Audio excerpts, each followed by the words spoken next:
सगळ्यात सुरुवातीला संस्थेच्या पदाधिकाऱ्यांचे, संस्था चालवणाऱ्यांचे आभार की त्यांनी याच्यासाठी मला विचारलं आणि ऑफकोर्स माझे त्यांच्याशी ज्या प्रकारचे संबंध आहेत ते पाहता मी त्यांना लगेचच त्याच्यासाठी हो म्हटलं. ट्रम्पवर बोलण्याची एकही संधी सोडू नये असा साधारणपणे त्याच्या पाठीमागचा सगळ्यात महत्त्वाचा हेतू आहे आणि ती जिथं कुठं मिळेल तिथं सोडू नये असं माझं म्हणणं आहे. ठाण्यासारख्या ठिकाणी तर विशेषतः सोडू नये आणि म्हणून याच्यासाठी मी पुण्यावरनं ठाण्याला आलेलो आहे. त्याच्यातच जे काय आहे ते सगळं एका अर्थाने सामील आहे. I am extremely thankful. मी मधी इंग्रजी आणि हिंदी ह्याही भाषांमध्ये बोलत राहील.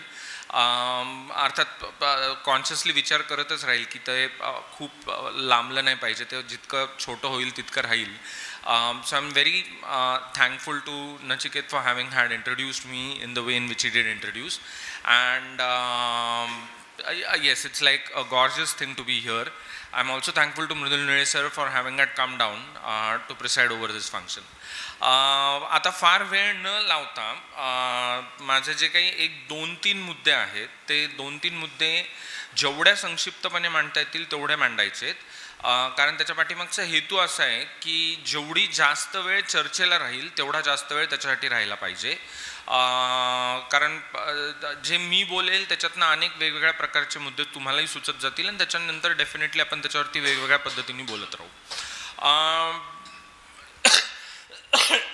अगदी सुरुवातीला सगळ्यात एकदम बेसिक 1-2 गोष्टी बोलणार आहे आणि त्याच्यानंतर विल मूव्ह अहेड. सवा महिना झालेला आहे ट्रम्प सत्तेत येऊन. म्हणजे जानेवारी 20ला त्यांनी सत्ता मिळवली आणि 1.5 महिना होत आलेला आहे. आणि साधारणपणे सेन्स असा आहे की गेल्या कित्येक दशकांमध्ये एवढी हालचाल बघायला मिळाली नाही किंवा एवढा हालावं लागलं नाही. म्हणजे तुम्ही जर आंतरराष्ट्रीय स्तरावरती वेगवेगळ्या प्रकारच्या अभ्यासकांकडे बघितलं, नेत्यांकडे बघितलं, डिप्लोमॅट्स असतील, इन्व्हेस्टर्स असतील, हजारो वेगवेगळ्या प्रकारची लोकं आहेत की ज्यांच्यामध्ये एक विलक्षण अशा प्रकारची चलबिचल आहे की हे सगळं एकंदरीत घेऊन जाणार कुठे आहे आपल्याला आणि या सगळ्यातनं बाहेर काय निघणं अपेक्षित आहे आणि अजून काय काय बघायचं आहे. म्हणजे 1.5 ते 2 महिन्यांमध्ये जे काही बघितलेलं आहे त्यांनीच इतक्या गोष्टींना हादरवून सोडलेलं आहे की अजून ह्याच्यामध्ये बघायचं तर काय काय बघायचं आहे. अर्थात जे त्याच्यात मातब्बर आणि मुरलेले कॅरेक्टर्स आहेत, विशेषतः अमेरिकन डेमोक्रॅटिक पक्षातले, त्यांना हे खूप क्लिअर आहे की आपल्याला हे जे काही सगळं करायचं आहे हे साधारणपणे नोव्हेंबर 2026 पर्यंत झेलायचं आहे. कारण नोव्हेंबर 2026ला ज्याला मिड टर्म इलेक्शन्स म्हणतात त्या अमेरिकेच्या मध्यवर्ती निवडणुका होतील की ज्याच्यामध्ये हाऊस ऑफ रिप्रेझेंटेटिव्सचे सगळे सदस्य परत निवडले जातील. साधारणपणे 31 राज्यांचे गव्हर्नर्स निवडले जातील आणि सिनेटचे जवळपास 2/3 सदस्य निवडले जातील. आणि मिड टर्म्स ह्या अमेरिकेमध्ये दर 2 वर्षांनी येतात आणि त्या अर्थाने अत्यंत महत्त्वाच्या असतात. सो डेमोक्रॅट्समध्ये तरी कमीत कमी अशी एक शाश्वती आहे की नाही ठीक आहे, हे जे काही चालेल हे अजून 1-2 वर्ष चालेल आणि त्याच्यानंतर मग आपण बघू की हे एका अर्थाने स्थिर असणार आहे की ह्याच्यामध्ये बदल घडू शकतात. जर हे स्थिर राहिलं तर त्याला काय पद्धतीने सामोरं जायला लागेल त्याचा विचार करायला लागणार आहे. कारण 2028 पुढची अध्यक्षपदाची निवडणूक येणार. ट्रम्प त्याला टेक्निकली क्वालिफाईड नाही आहे, पण ट्रम्प आत्ताच्या घडीला अशा सगळ्या प्रकारचे प्रयत्न त्यांचे चालू आहेत की ज्याच्यामुळे जर जमलं तर त्याही निवडणुकीमध्ये आपण उमेदवार असलं पाहिजे. आता ट्रम्पच्या उमेदवारीच्या 3 निवडणुका आहेत. म्हणजे एक 2016ची आहे, 2020ची आणि 2024ची आहे. 24ची निवडणूक ही पहिली निवडणूक आहे की ज्याच्यामध्ये तो दोन्ही निवडणुका जिंकलेला आहे. म्हणजे अमेरिकेत अध्यक्षपदाची जी निवडणूक असते ती साधारणपणे 2 भागांमध्ये विभागली जाते. एक ज्याला ते पॉप्युलर वोट असं म्हणतात आणि दुसरं is the erectile college vote. तर ते त्यांच्या राज्यघटनेत त्याची तरतूद आहे की प्रत्येक राज्याला विशिष्ट प्रमाणामध्ये मतं आहेत आणि ती मतांची संख्या 283च्या आसपास झाली की साधारणपणे तुम्ही अध्यक्ष होता. ते इलेक्ट्रल कॉलेज जे आहे ते साधारणपणे 571 लोकांचं आहे. सो ही पहिली निवडणूक आहे की ज्याच्यामध्ये तो दोन्ही वोट्स जिंकलेला आहे. 2016मध्ये ज्यावेळेला हिलरी क्लिंटन त्याच्या विरोधक होत्या त्यावेळेला त्याला इलेक्ट्रल कॉलेज जिंकता आलं पण पॉप्युलर वोट जिंकता आलेलं नाही. त्यावेळेला हिलरी क्लिंटनला जवळपास 40-50 लाख मतं त्यांच्यापेक्षा जास्त होती. 2020ला ते दोन्ही निवडणुका हारले कारण ते पॉप्युलर वोट पण हारले आणि इलेक्ट्रल कॉलेज पण हारले. बिडननी त्यांना दोन्ही याच्यामध्ये परास्त केलेलं होतं. आणि 2024 ही पहिली निवडणूक आहे की ज्यावेळेला ते दोन्ही याच्यामध्ये जिंकलेले आहेत. 2024च्या निवडणुकीमध्येच ट्रम्प जे करतोय त्याचं एका अर्थाने ज्याला आपण म्हणतो की बाबा सूत्र कुठं सापडू शकतं तर ते त्या 24च्या निवडणुकीची जी मतविभागणी आहे त्याच्यातच तुम्हाला ते सूत्र सापडतं. सूत्र काय आहे तर 15 कोटीच्या आसपास मतं टाकली गेली 2024च्या निवडणुकीसाठी अध्यक्षपदासाठी. ट्रम्प यांना 7,80,00,000च्या आसपास मतं पडली आणि कमला हॅरिस यांना 7,60,00,000च्या आसपास मतं पडलेली आहेत. दोघांमधलं अंतर 23 लाख मतांचं आहे, फक्त 23 लाख. म्हणजे ट्रम्प यांना कमला हॅरिस यांच्यापेक्षा फक्त एकूण पडलेल्या मतांपैकी 1.5% मतं जास्त पडलेली आहेत. आता टेक्निकली पाश्चिमात्य लोकशाहींचा एक नियम असा असतो की जर मतांचं अंतर खूप कमी असेल तर you should always govern from the centre. So मतांचं अंतर जर खूप मोठं असेल तर तुम्ही तुमची जी काही राजकीय भूमिका आहे त्याला अनुसरून तुम्ही त्या भूमिकेतनं राज्य करणं त्याला साजेचं दिसतं कारण तुम्हाला तेवढ्या प्रचंड प्रमाणामध्ये मतं पडलेली आहेत. पण जर तेवढं मोठं अंतर नसेल आणि तेवढं मोठं अंतर निश्चितच नाही आहे म्हणजे 23 लाखांचं उणपुरा अंतर आहे तर त्या केसमध्ये पुढची निवडणूक डोळ्यासमोर ठेवून you should always govern from the centre कारण समोरची जी मतं आहेत ती आता आपल्याला जिंकायची आहेत. म्हणजे जी आपल्या बाजूनी पडलेली मतं आहेत ती आपलीच मतं आहेत, ती कुठेही जाणार नाही आहेत. आणि ट्रम्प यांना साधारणपणे ती 7-7.5 कोटीच्या आसपासची जी मतं आहेत ती त्यांना कंटिन्युअसली पडत राहिलेली आहेत, ती कुठंच जात नाहीत. पण तुम्हाला करायचं काय तर ती समोरची जी 7-7.5 कोटी आहेत त्याच्यातली काही मतं आता आपल्याला आपल्या बाजूला वळवायची आहेत. मग म्हटल्याच्या नंतर थोडं त्यांच्या अनुषंगाने, थोडं त्यांच्या बाजूनी, थोडं त्यांच्या पद्धतीने, अशा पद्धतीने तुम्ही राज्यकारभार केला पाहिजे. Okay. Trump possibly is not interested in that. म्हणजे अर्थात ट्रम्प एका बाजूला एक विलक्षण अशा प्रकारचं रसायन आहे created out of what is called as a media age.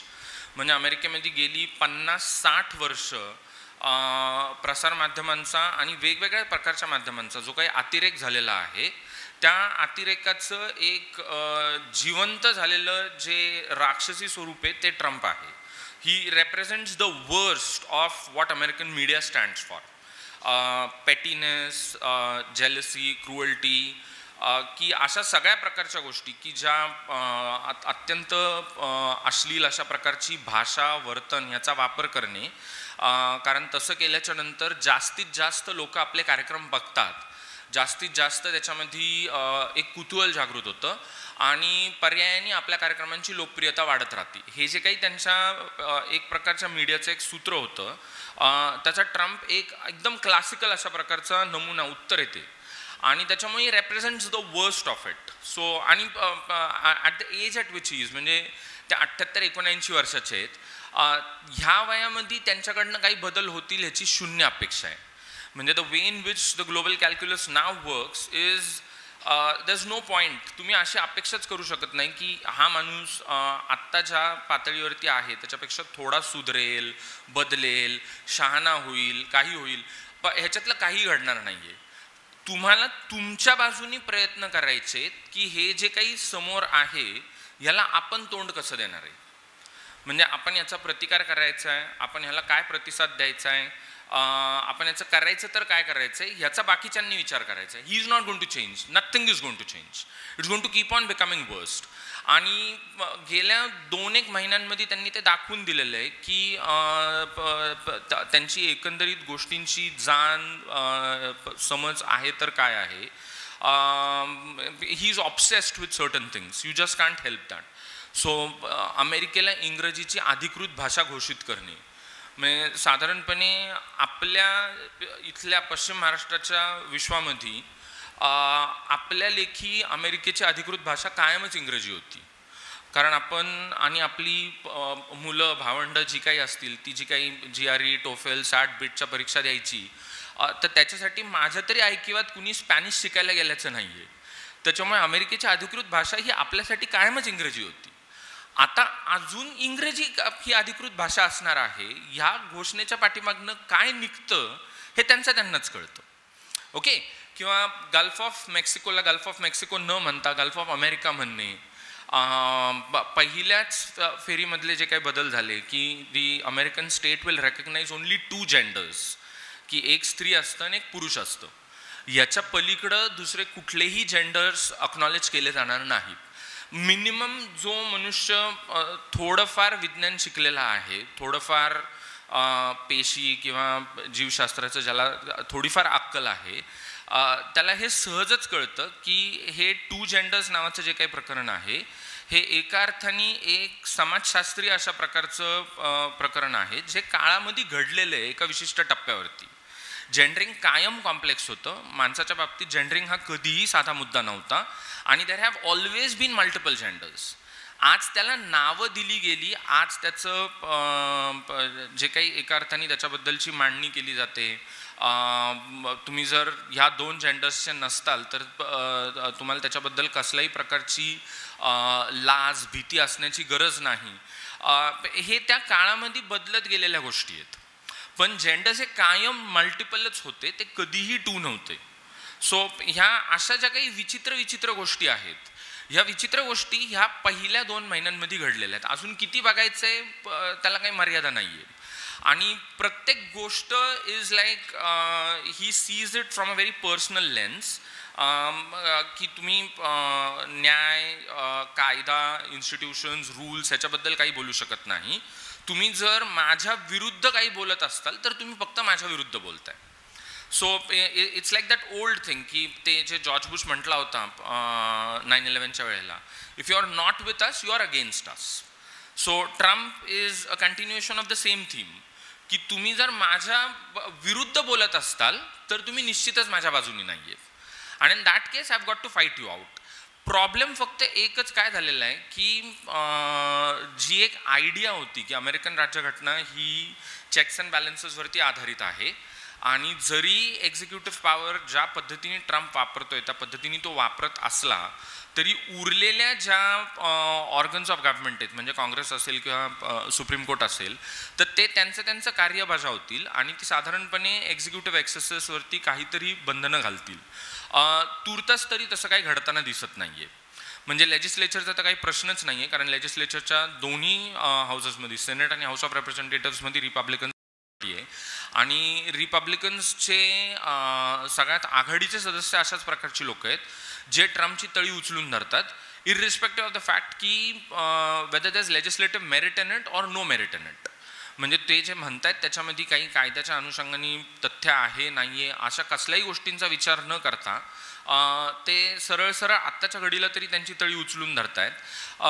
प्रतिकाराच्या पातळीवरती एक खूप इंटरेस्टिंग प्रतिकार म्हणून जो डेव्हलप होतोय तो बर्नी सँडर्स यांच्या नेतृत्वाखाली होतोय आणि आत्ताच्या घडीला तरी ते रिपब्लिकन्सच्या अशा मतदारसंघांना टार्गेट करतायत की जिथं 2024च्या निवडणुकीमध्ये रिपब्लिकन्स जस्ट निवडून आलेले आहेत. जस्ट म्हणजे 1001 मतं इकडं तिकडं आणि कदाचित पुढच्या निवडणुकीला ते हारतील अशी ज्या मतदारसंघांची शक्यता आहे त्या मतदारसंघांमध्ये सगळ्यात जास्त ट्रम्पला विरोध करणारी निदर्शनं असतील रस्त्यावर उतरून घोषणाबाजी असेल वेगवेगळ्या पद्धतीने त्यांच्या इथं प्रतिकार सुरू झालेला आहे.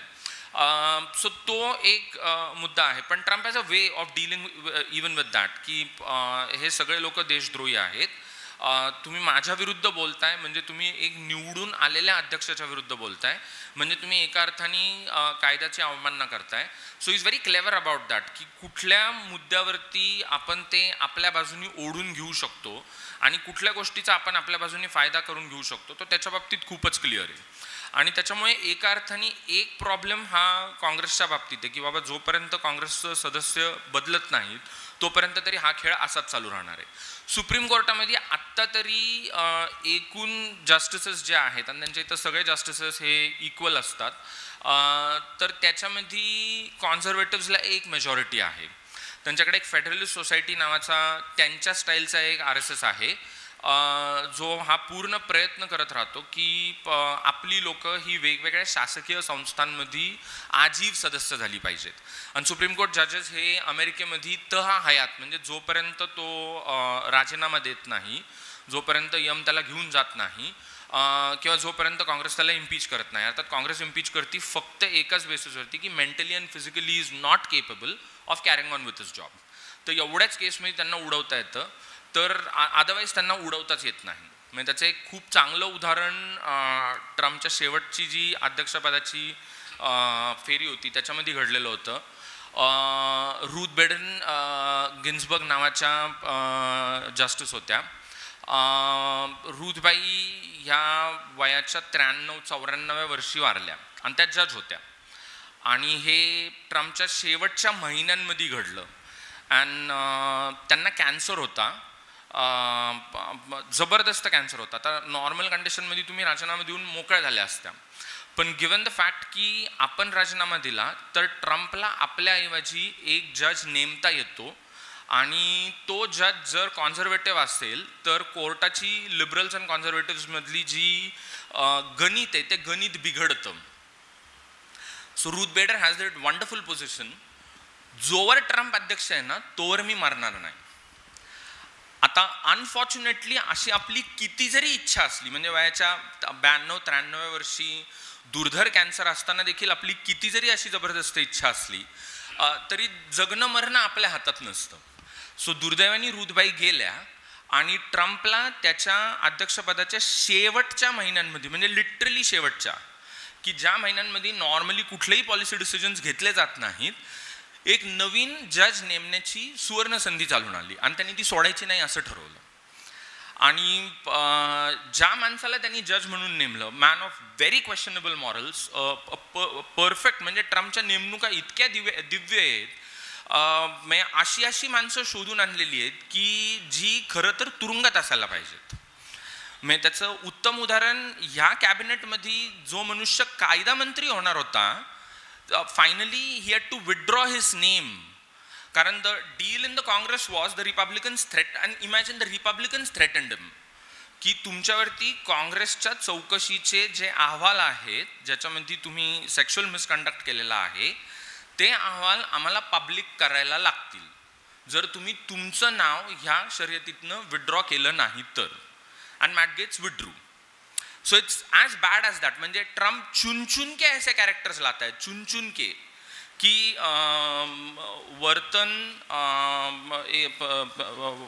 वाणी, वर्तन या सगळ्या पातळीवरती, विचार विकृती या सगळ्या पातळीवरती ज्या प्रकारच्या भूमिका शक्ती कपूरनी हिंदी चित्रपटात वठवलेल्या आहेत अशा प्रकारची माणसं ही अमेरिकन सरकारचा भाग झाली पाहिजे. ते याच्याबद्दल विलक्षण आग्रही आहेत. सो मॅट गेट्स बाहेर पडला. The defence minister who is left there, Pete Hegseth, is a perfect character of that variety. So इतकी आपण अर्थात म्हणजे the rot stems from the top. म्हणजे ट्रम्पची एकंदरीतच वर्तनाची जी काही पातळी आहे सार्वजनिक जीवनातली ती कायमच इतकी विवादास्पद आणि इतकी खालच्या पातळीवरची राहिलेली आहे की त्याच्यात कुठलंच आश्चर्य नाही की अशा माणसाला अशाच प्रकारची लोक सापडतात. It's definitely not surprising. So there are no morals in this business. There's absolutely no morality. The only morality that holds is, are you loyal to him? And he demands perfect loyalty. म्हणजे तुम्ही त्यांच्या सेवेत असताना तुम्ही जरी American सरकारचे मंत्री असले तरी देखील तुम्ही वैयक्तिक पातळीवरती जणू काही ट्रम्पचे गुलाम आहात अशा पद्धतीने तुमच्याकडनं वर्तन अपेक्षित आहे. आणि unfortunately enough he has found a good team for doing this in this round. They keep threatening people right, left and center. म्हणजे Nirmala Sitharaman of the American government is this man called as Bessent, जो युक्रेनला गेला आणि ज्यांनी युक्रेनच्या अध्यक्षांसमोर कोरा कागद ठेवला saying दिस की याच्यावरती सही करायची, त्याच्या वरचा मजकूर जो आहे तो आम्ही लिहिणार आहे. And that is going to be in the form of Ukrainian rare earth metals जे आहेत, याच्यामध्ये जे अमेरिकेला इंटरेस्ट आहे त्याच्यातले व्यवहार कसे केले जाणार ते आम्ही वरती लिहू, खाली तुम्ही फक्त सही करायची. ही सण मला त्याच्यासाठी वेळ लागेल. ते म्हटले नाही, आत्ताच्या आत्ता हितच. आणि ते नाही झालं. त्याच्यानंतर मग जो काही तमाशा झाला, तो जो काही दुनियेने बघितला की झेलेन्स्कीचा जो काही पाणउतारा व्हाईट हाऊसमध्ये केला गेला, अर्थात तो म्हणजे दृश्य जर स्वरूपात जरी तसा दिसत असला तरी त्याच्या पाठीमागचं गैर राजकारण आहे. कारण 2019-20 पासून डोनाल्ड ट्रम्प हा झेलेन्स्कीच्या मागं लागलेला होता की जो बिडेन जो आहे त्यांचा मुलगा was a part of a Ukrainian oil company. So त्याची जी शेवटची कारकीर्द आहे as president of the United States 2020ला जी संपली, ट्रम्पनी त्यांच्याकडे मागणी या गोष्टीची केली होती, तुम्ही एक तरी स्कॅन्डल त्याच्या विरुद्ध शोधून काढा. एक स्कॅन्डल, म्हणजे जो मनुष्य अशा पद्धतीने एका ऑइल कंपनीमध्ये एक्झिक्युटिव्ह डायरेक्टर आहे, काही ना काहीतरी सापडेलच ना. की जे त्यांनी त्या जॉर्जियाच्या अटॉर्नी जनरलला सांगितलं होतं की 8 लाख मतं इथे तिथे शोधायला किती वेळ लागतो, 8 लाख मतं सापडतात. तो तसंच प्रकार या केसमध्ये केलेला होता. एक तरी तुम्ही त्याच्या विरुद्ध स्कॅन्डल काढा की ज्याचा वापर आम्हाला इथं त्याच्या बापाच्या विरुद्ध करता येईल. तुम्ही जर हे केलं तर मी तुम्हाला रशियाच्या विरुद्धच्या तुमच्या युद्धामध्ये मदत करेल. 2020 पासून युक्रेन रशियाच्या विरुद्ध युद्धामध्ये सामील आहे. आणि तुम्ही जर तसं नाही केलं तर आमच्याकडनं तुम्ही कसल्याही मदतीची अपेक्षा करू नका. आणि त्यांनी ते केलं नाही, कारण it was very clear in those last days की Trump is anyway not going to win the election, there is no point in obliging him. आणि त्याचा वाचपा ट्रम्पनी आत्ता जाऊन 5 वर्षांनी काढला की ज्याला त्या माणसाला घरी पाहुणा म्हणून बोलवला आणि त्याचा जो काही सुंदर पाणउतारा केला with the idea that this makes for great television. This was Trump's statement ki on camera ki this makes for great television. So he lives with that idea. He breathes the TV. He lives for the TV. Everything for him is the TV.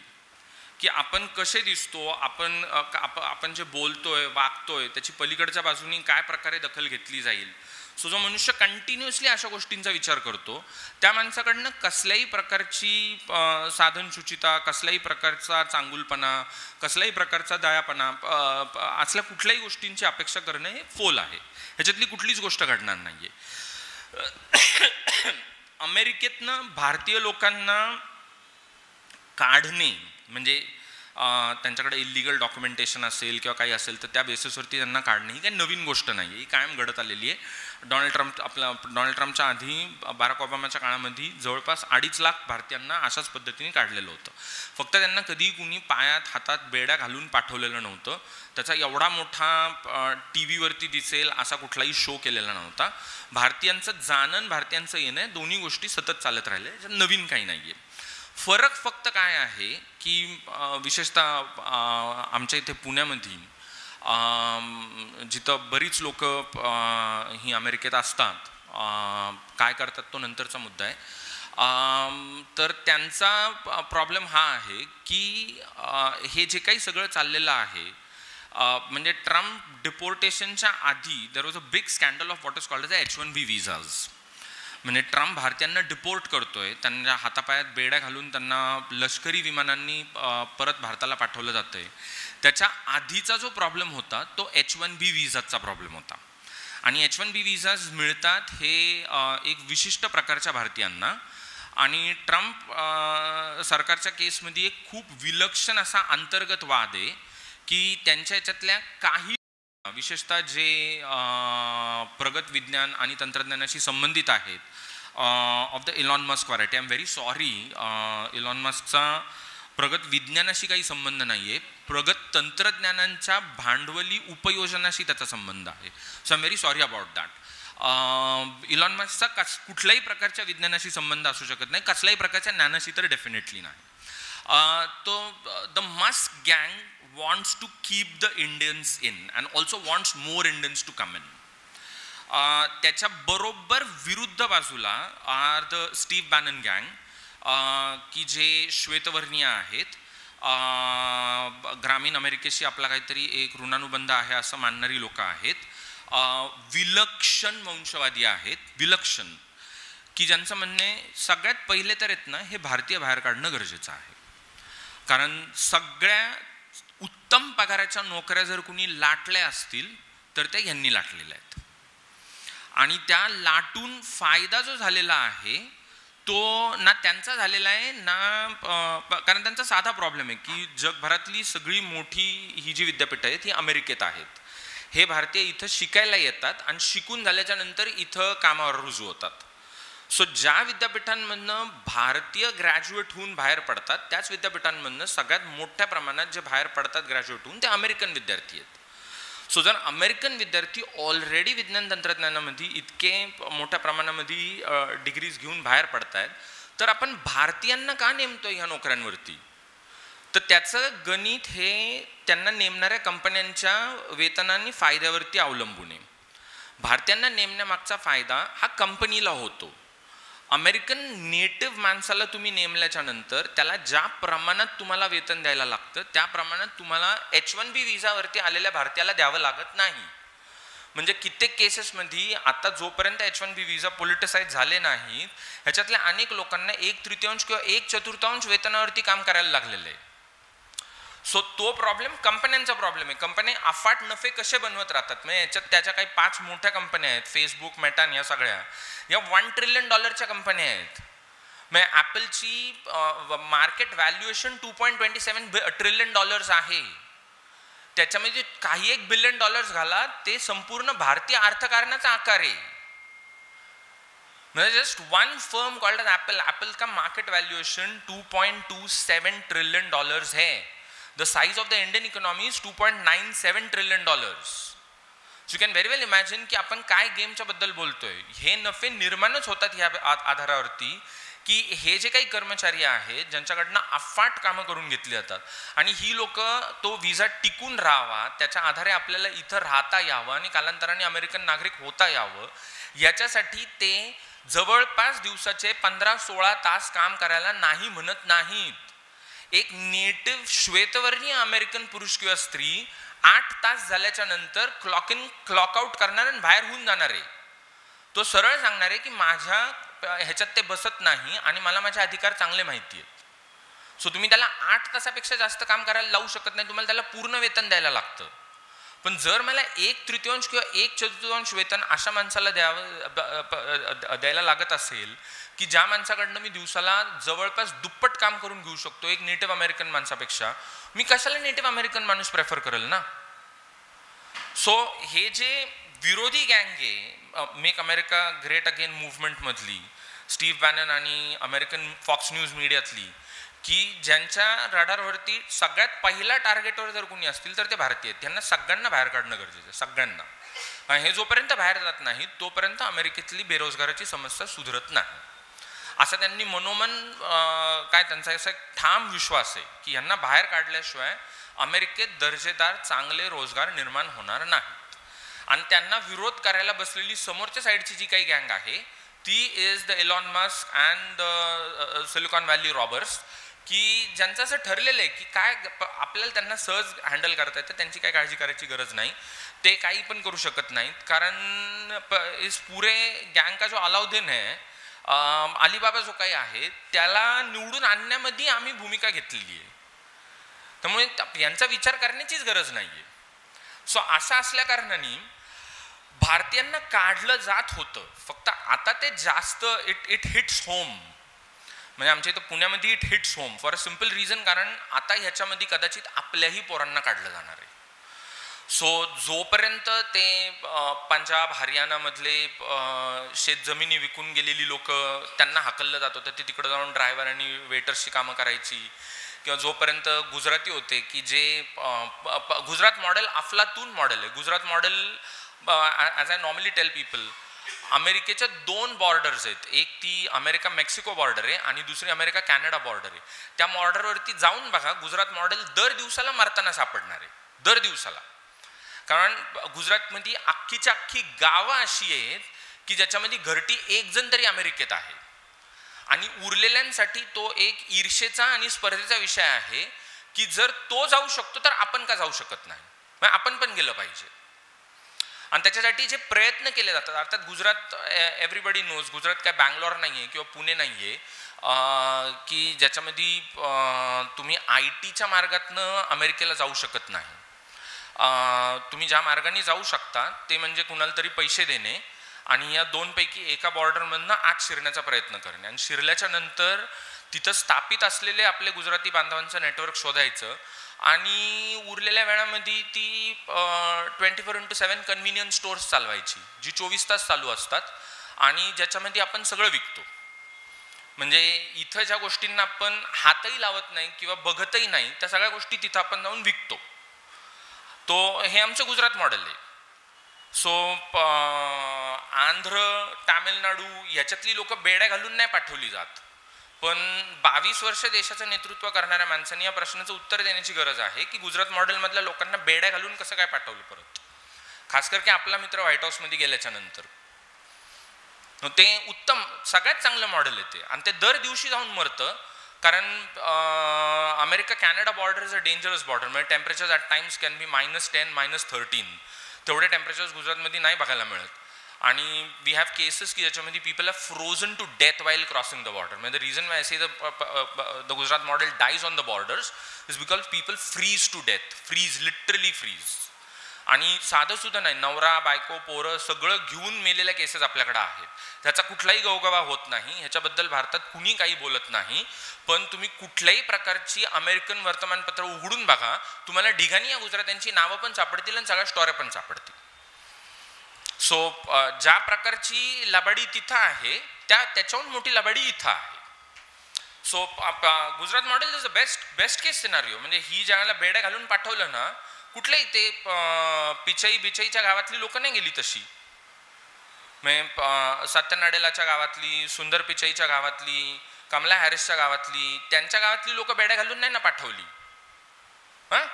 12 वर्ष मुख्यमंत्री आणि त्याच्यानंतर आता जवळपास 12 वर्ष पंतप्रधान झाल्याच्या नंतर आपल्या लोकांना बेड्या घालून पाठवलं जातंय. याचा व्यापक विचार गुजरात्यांनी करणं गरजेचं आहे. आपण फक्त सुचवू शकतो की तुम्ही कुठल्या गोष्टींचा विचार करू शकता, करायचा नाही करायचा त्यांचं त्यांनी बघून घ्यावं. सो एकंदरीत प्रॉब्लेम आता असा आहे की इट हिट्स होम, की आता कदाचित आमची मुलं पाठवली जाणार आहेत, की जोपर्यंत ही असली लोक पाठवली जात होती तोपर्यंत भारतात आम्ही विचार करण्याची काही गरज नव्हती, पण आता आमची पोरं पण कदाचित पाठवली जाणार, कारण H1B विसाजवरती खार खाल्ला जातोय. आणि त्याच्यामुळे this is like a critical point की नाही ह्याचं करायचं तर काय करायचं, तुम्ही काहीतरी उत्तर द्या त्याला. तो झेलेन्स्की कसा का असं ना, त्याला इंग्रजी कळत जरी नसलं तरी देखील तो तिथं जाऊन काहीतरी वाचा करून आला. म्हणजे मोदींनी ट्रम्पला भेटल्याच्या नंतर जी प्रेस कॉन्फरन्स केली की ज्याच्यामध्ये ते व्हाईट हाऊसच्या पत्रकारांनी त्याला अडाणीबाबतचा प्रश्न विचारला, त्याच्यानंतर मोदींनी दिलेलं उत्तर आणि त्याच्याही पेक्षा चेहऱ्यावरचा भाव जो आहे तो अजरामर आहे. म्हणजे this was the first time in his entire career की ज्याच्यामध्ये ही अपियर्स कॉन्ट्राईट, चेहऱ्यावरती असा काहीतरी एक विलक्षण भाव आहे की कदाचित माझ्यातला माणूस अजून मेलेला नाहीये आणि कदाचित मला अजूनही काहीतरी गोष्टी आहेत की ज्याची एक भीती आहे, भय आहे. भीती भय असणं बरं असतं कारण त्याच्यामध्ये कुठेतरी प्रेमाची शक्यता असते. फक्त प्रॉब्लेम असा होता की या प्रश्नाचा ऑब्जेक्ट अडाणी होता म्हणून ते होतं. म्हणजे तो चेहऱ्यावरचा जो भाव होता तो भाव बरंच काही सांगून गेला की आपली एकंदरीत प्रीती भीती ही कुणासाठी आहे. हा जो काही कारुण्याचा आवाज आहे की विचारलेला प्रश्न अडाणीचा आहे आणि उत्तर भारतीय संस्कृतीबद्दलचा आहे. It was such a solid mismatch कि सर सवाल क्या पूछा है आपसे, सवाल आपसे चिकन का भाव पूछा है, आप अंडे का भाव बता रहे हो. पण ते होतच ह्याच्यासाठी कारण प्रश्न तुम्ही अडाणीवरचा विचारला, ते पण एवढा जग जाहीर विचारला. आणि ट्रम्प त्यांनी ते सिस्टमॅटिकली असं दे प्लेड इट की व्हाईट हाऊसमध्ये कुठल्या पत्रकारांना बोलवायचं. म्हणजे एक सेट असा पत्रकारांचा आहे की ज्यांना व्हाईट हाऊसचे प्रेस कार्ड्स कॅन्सल केलेले आहेत. सो असोसिएटेड प्रेस, PBS ह्या पब्लिक ब्रॉडकास्टिंग सर्व्हिस, सो असे सगळे जे पब्लिक फेसिंग आणि public funded American media agencies आहेत त्याच्या पत्रकारांना व्हाईट हाऊसमधल्या कुठल्याही कार्यक्रमाला आता बोलवलं जात नाही. फॉक्स न्यूज आघाडीवरती आहे आणि त्यांनी एक छोटी टीम अशी बनवलेली आहे की ज्यांना त्यांनी लिटरली पेरलेलं आहे की बाबा हा आला तर ह्याला तुम्ही काय प्रश्न विचारला पाहिजे, तो आला तर त्याला तुम्ही काय प्रश्न विचारला पाहिजे, आणि प्रश्न कायम असा विचारायचा की ज्याच्यावरनं लोक अडचणीत आली पाहिजेत आणि त्यांची थोडीशी अशी धांदरली आहे, काहीतरी गांगरली आहे अशी दिसली पाहिजे. म्हणजे तो जो काही झेलेन्स्कीला विचारलेला प्रश्न होता की तुम्ही सूट का घालत नाही, म्हणजे चर्चा काय चाललेली आहे आणि आपण त्याला प्रश्न काय विचारतोय, हे अमेरिकन पत्रकार म्हणजे आता त्यांचे भारतीय भाऊ रोज संध्याकाळी तर थोड्यांनी लागतील ते. सो आपण प्रश्न काय विचारतोय आणि प्रश्न महत्वाचा काय आहे, पण हे मुद्दाम करायचं. अडाणीचा प्रश्न विचारणारा अमेरिकन पत्रकार तशाच प्रकारचा पत्रकार होता. Don't forget this, Modi is going to do everything for Trump, not because he has India's best interest at his heart, but because he has Adani's best interest at his heart. की ते जे काही हिंडनबर्गच्या बेसिसवरती झालेलं अडाणीचं इंडाइटमेंट आहे ते ट्रम्प सरकारने cancel out नाही केलेलं आहे. तो त्यांनी वापरलेला एक अत्यंत भारी अशा प्रकारचा ब्लॅकमेलिंग इन्स्ट्रुमेंट आहे. ते त्याच्या बेसिसवरती यांच्याकडनं काय वाटतं ते करून घेऊ शकतात, काय वाटतं ते सगळं केलं जाणार आहे. फक्त प्रश्न एकच आहे की जगजाहीर आणि जाहीररित्या त्याच्याबद्दलची भारतात भूमिका काय घेतली जाणार आहे. तर एक तर ते सॉलिड सायलन्स की बऱ्याच गोष्टींवरती काहीच बोललं जात नाहीये, पण तो सॉलिड सायलन्सची आपल्याला सवय आहे. गेली 5 वर्ष you have China occupying portions of India and the Prime Minister utters no word about it. उगीच अडकायला नको म्हणून पंतप्रधान आता चीन नावाचा शब्द देखील उच्चारत नाही. सो ती त्याची आता आपल्याला सवय की we are going to get that sort of response, but that is the level to which Trump forces you. He has this way of forcing you की he has this grand idea की आपल्याला deal केली पाहिजे. Deal म्हणजे मी तुम्हाला हे देतो, तुम्ही मला त्याच्या बदल्यात काय देता, आणि तो तुम्हाला जे काही देतो ते कित्येकदा निव्वळ सिम्बॉलिक आहे. म्हणजे बिल्डिंग तुम्ही बांधा, जमीन तुमची असणारे, बिल्डिंगला पाठी फक्त ट्रम्प टॉवर्स अशी लावायची, ते वापरण्याची आणि ते ब्रँड वापरण्याची मी तुम्हाला परवानगी देतो, पण बाकी सगळं जे काही ही बिल्डिंग बांधण्यासाठी आवश्यक असलेलं भांडवल, त्याच्यासाठी आवश्यक लागणारे क्लिअरन्सेस, जमीन, पाणी, वीज, हे सगळं तुमचं तुम्ही मॅनेज करा. पार्टी ट्रम्प टॉवर्सची लागणार आणि ते ब्रँड वापरण्याची मी तुम्हाला परवानगी देणार. So that's how it works. The substantive part of the deal has to be done by the opposite side. The most symbolic part of the deal is what Trump will lend itself to. की ते उगीच हात लावून मम म्हणतात तशातली केस आहे. बाकी सगळं जे काही आहे ते तुम्हीच करायचं. So that is this idea of deals. डील्सची आयडिया काय तर ही डील्सची आयडिया आहे.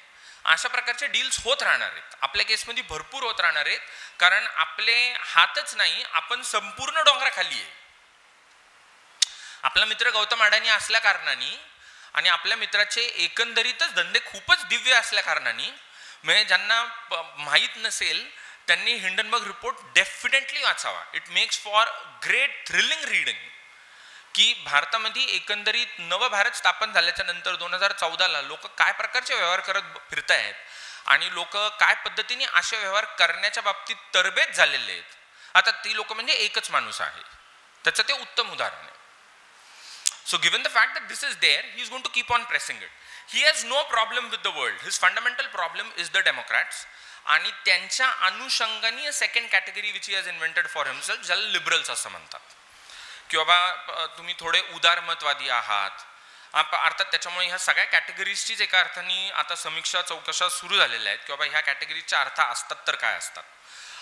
अमेरिकेची राज्यघटना ट्रम्प आल्याच्या नंतर अशी बनली नाही. अमेरिकेची राज्यघटना ही कायमच अशा स्वरूपाची होती जी श्वेतवर्णीय पुरुषांच्या फायद्यासाठी निर्माण केली गेलेली होती. इलेक्ट्रल कॉलेज बनवलं 1782च्या राज्यघटनेत आणि ते बनवलंच अशासाठी होतं की बाबा विशिष्ट राज्य अशा प्रकारची की जी जास्त ग्रामीण आहेत, जास्त शेतीप्रधान आहेत आणि त्या अनुषंगाने त्यांच्यामध्ये असलेले जे संपत्तीचे मालक आहेत त्यांच्या संपत्तीचा एक भाग कृष्णवर्णीय गुलाम आहेत. सो ही कॉन्स्टिट्यूशन बनवलीच गेलेली होती to protect the interest of white men who owned slaves.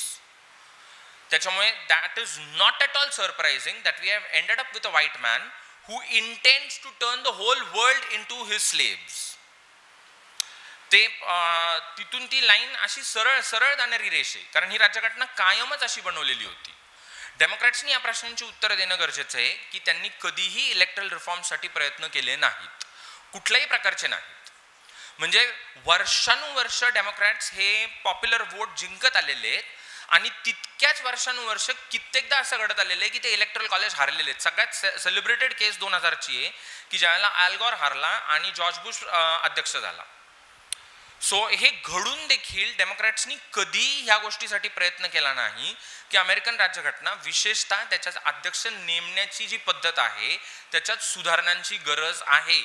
एक नवीन देश अस्तित्वात आलेला आहे, तो जुना देश जो आहे तो पूर्णतः एका अर्थाने गायब झालेला आहे, पण तुम्ही अजूनही त्याच राज्यघटनेची बाजू घेऊन एका अर्थाने ती जुनी भूत जी आहेत त्यांनाच खेळवत बसलेले आहेत. सो असे कुठलेही प्रयत्न त्यांनी कधीही केले नाहीत. आता there was a big problem with Kamala Harris, there is no doubt about it. कारण हॅरिसबाईंचा प्रॉब्लेमच हा झाला की जो बिडेन सरकारचा भाग असल्याच्या नंतर त्या शासनाच्या किती निर्णयांची जवळीक ठेवायची आणि किती निर्णयांपासून लांब राहायचं. म्हणजे गेल्या निवडणुकीला बिडेन जवळपास 60 लाख मतं जास्त खाऊन गेलेला आहे आणि ह्या निवडणुकीला तुम्ही 23 लाख मतांनी हारलेले. 2% मतं, मुळातच मतदान 2%नी कमी झालेलं आहे. सो सगळ्यात मोठी मतं जी कमी पडलेली आहेत ती घरातलीच मतं कमी पडलेली आहेत. आणि त्याचं सगळ्यात महत्त्वाचं कारण was a whole section of Americans had two problems with the Biden government. One, कुठंतरी अशी सुप्त अपेक्षा की बिडेन सरकारने कदाचित महागाई आणि दरवाढीचा दर आणि बेरोजगारी ह्याच्याबाबत जेवढं आग्रही भूमिका घ्यायला पाहिजे तेवढी कदाचित घेतलेली नाही. पण जे सगळं लोटून गेलं ते म्हणजे गाझाच्या बाबतीत बिडेन सरकारने जी भूमिका घेतली नेतन्याहू सरकारला खंबीरपणे पाठिंबा देण्याची, शेवटी जर काही घेऊन बुडालं तर ते घेऊन बुडालं. आणि जी अपेक्षा होती की नाही कदाचित गाझाच्या युद्धाचा तसा परिणाम होणार नाही, पण झाला, निश्चितच झाला. म्हणजे ही जी काही 23 लाख मतं घरातली कमी पडलेली आहेत ना ती अशाच लोकांची कमी पडलेली आहेत की जी लोक साधारणपणे 18 ते 30च्या वयोगटातली आहेत आणि ज्यांचं प्रामाणिक मत आहे की या इस्रायलला पाठिंबा देण्याचा अमेरिकन खेळ बंद करण्याची वेळ आलेली आहे. We have got to stop this game. आणि संधी असूनही बिडेननी ते केलं नाही. सो ट्रंप नोज दुश्मन जो है वो डेमोक्रॅट्स है, उनको आपको खारिज करना है. आणि दुसरे दुश्मन जे आहेत ते जगभरामध्ये पसरलेले वेगवेगळ्या प्रकारचे जे उदारमतवादी अड्डे आहेत ते उदारमतवादाचे अड्डे आपल्याला संपवायचे आहेत. त्याच्यातनं निघत काही नाही, पण ते ज्या पद्धतीने त्यांच्या भूमिका मांडतात त्या भूमिकांना ज्या प्रकारचा एक ज्याला आपण म्हणतो लोकांमधनं पाठिंबा असतो, सपोर्ट असतो, लोक त्याच्या भोवती ज्या पद्धतीने आकर्षित होतात ते सगळ्यात घातक आहे. ते थांबवणं गरजेचं आहे. आणि त्याच्यासाठी म्हणून the strategy out is to be as cruel as is possible. So this is a moment of what is called as mainstreaming cruelty, की सगळ्या प्रकारचं क्रौर्य हे केंद्रस्थानी असलं पाहिजे. आपण फक्त भारतात येणारी विमानं बघतोय, जी बाकी देशांमध्ये पाठवली जाणारी विमानं आहेत ती ह्याच्यापेक्षा भीषण आहेत. आणि ज्या पद्धतीने ह्या लोकांना अटक केलं जाते, म्हणजे that is a department called as a ice department, की ज्याची जबाबदारी की या लोकांना अमेरिकेच्या वेगवेगळ्या शहरा वस्त्यांमधनं अटक करायची आहे आणि अटक केल्याच्या नंतर त्यांना या विमानांमध्ये घालायचं आहे आणि त्यांच्या देशांना रवाना करायचं आहे. सो ती अटक सत्र जी आहेत ही कॅमेरा बंद केली जातात.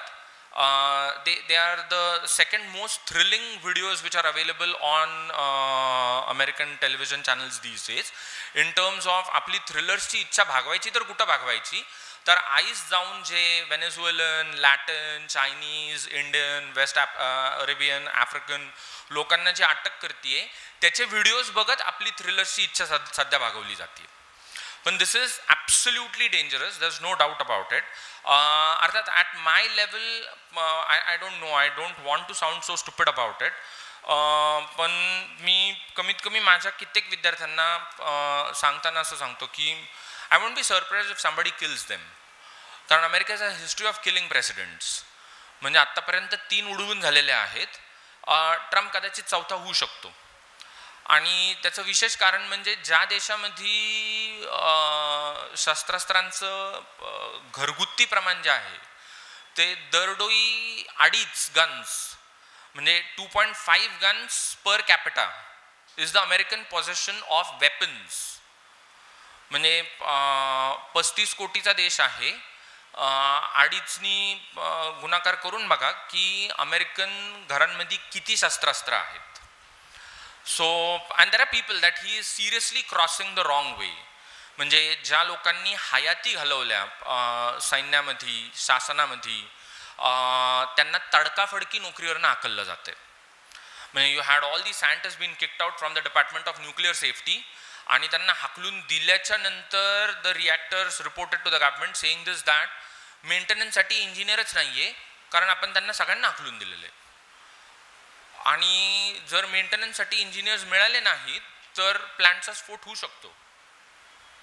मग ते जे काही 300-350 इंजिनियर्स होते त्या डिपार्टमेंटमधले फक्त इंजिनियर्स की जिथं 3,000 लोकांना हाकलून दिलेलं आहे त्या 300 लोकांना ऑर्डर्स दिल्या की तुम्हाला रिहायर केलं गेलेलं आहे. म्हणजे इतका आदबट्ट्याचा व्यवहार आहे की अख्खेच्या अख्खे डिपार्टमेंट्स उडवून टाकले जातात सेइंग दिस दॅट की ह्यांनी सरकारी खर्चामध्ये कपात होणार आहे आणि त्याचे काही सार्वजनिक डेट आहे कर्ज आहे त्याच्यात कमतरता करायची. आता ते डेट $36 ट्रिलियन आहे.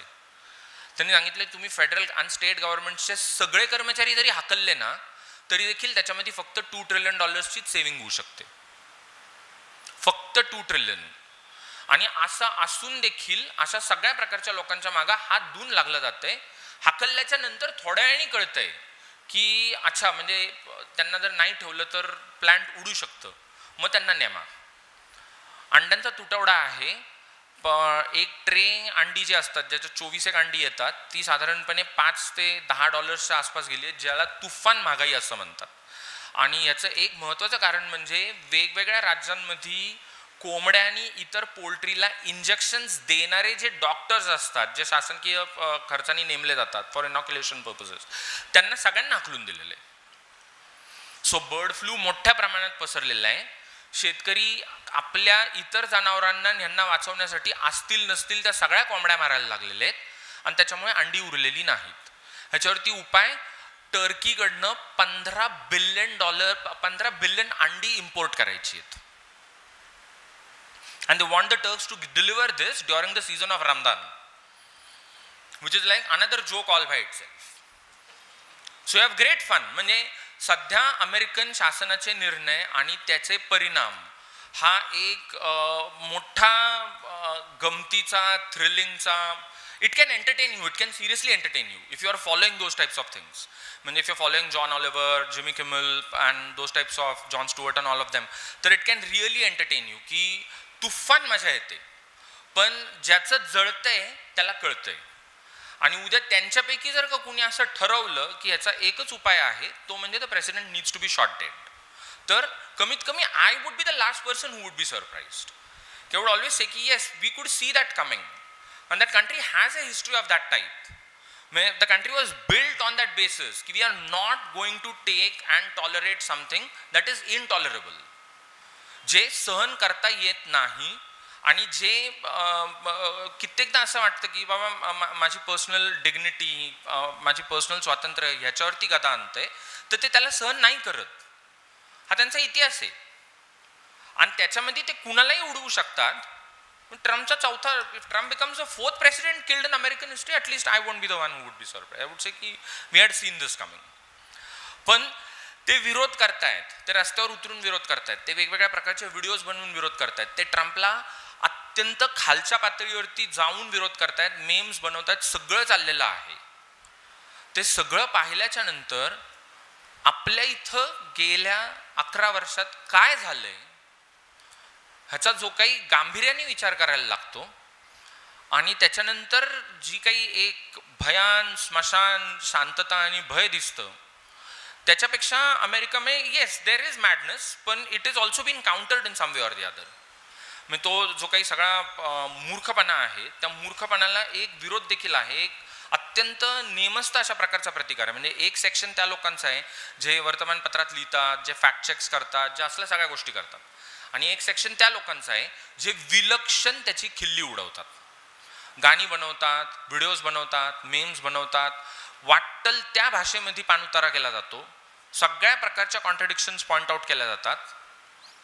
पण त्यांच्याकडे जे घडतं त्याच्या पार्श्वभूमीवरती आपल्या इथं पण अर्थात म्हणजे they are the oldest democracy at the end of the day. We are just the world's largest democracy, they are the oldest democracy. मग म्हटल्याच्या नंतर काहीतरी एक गुणात्मक फरक राहतो दोन्ही गोष्टींमध्ये. With that I submit. There is a lot that we can talk. I can go on and on and on, but I did rather cut myself short and open this up for all sorts of discussions, questions, comments, issues, जे काय असेल ते.